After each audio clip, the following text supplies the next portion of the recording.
imyate ni indwara zihuriye mu gukomera ko munsi y'ibirenge no mu biganza. Ni ugukomera ko mu birenge umuntu atavukana. Ubwo mvuga ngo biza umuntu ariho, umuntu agatekereza n'ibiza umuntu avukana. Ni ugukomera ko munsi y'ibirenge umubiri usa nk'uwirinda.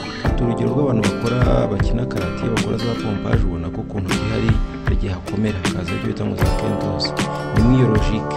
Hakazamo n'ibindi bita ngo ni keratodermie, gukomera kw'ibirenge ariko bita ngo iritative bitewe n'akazi umuntu akora. Ubwo ni mu ntoki.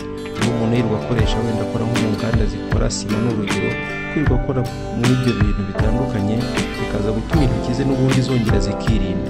Ni indwara ishobora kuva ku mpamvu nyinshi cyane.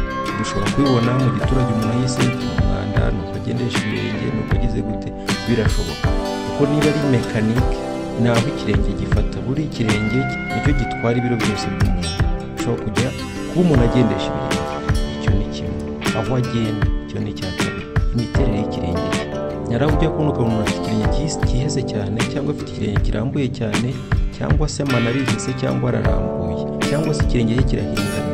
Niba bihengamye gutyo, biratuma bya biro byagombaga kujya ku kirenge cyose icyarimwe biri buze gusa nk'ibihengamira hamwe, niba nabyita gutyo mu Kinyarwanda.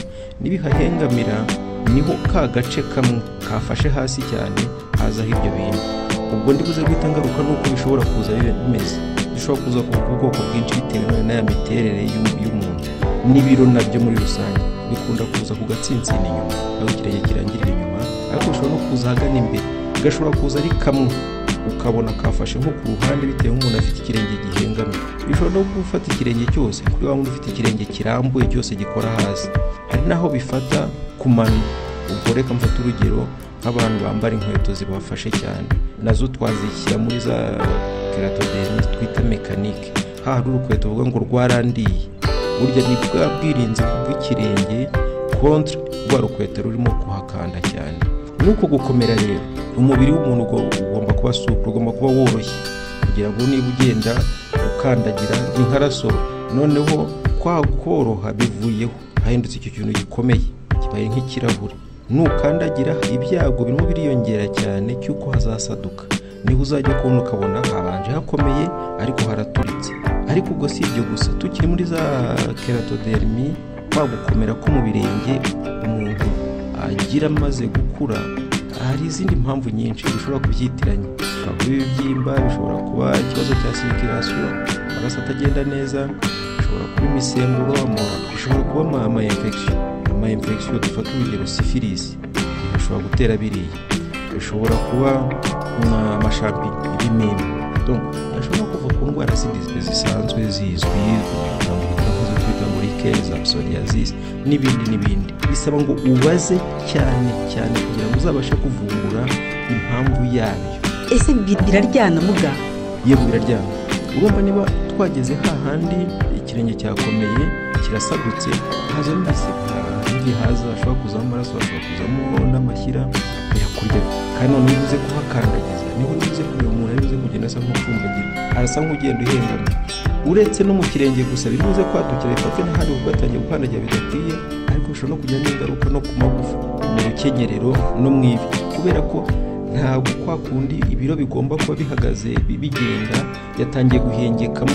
Ni ukuvuga rero tubonye ko bishobora guterwa n'ibintu byinshi, ariko abenshi ntibiterwa n'umwanda.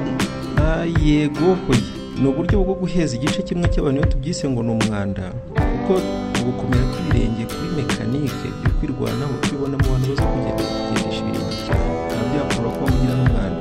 Ariko mbona rwose abantu b'abasirimu bameze neza bayifite iyo myate.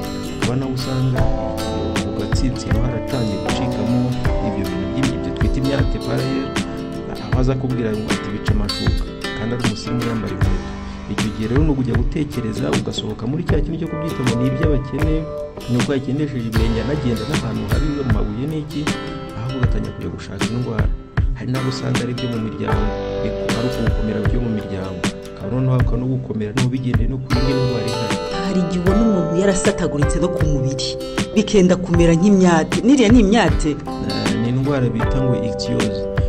Tuyigereranya n'uko wabona uruhu rw'ifi. Hari ababigira ariko bitabuje ko n'umwere ukabije ushobora gusa nkaho nk'ibyo twita ko ari ichthyosis ntabwo ari imyate.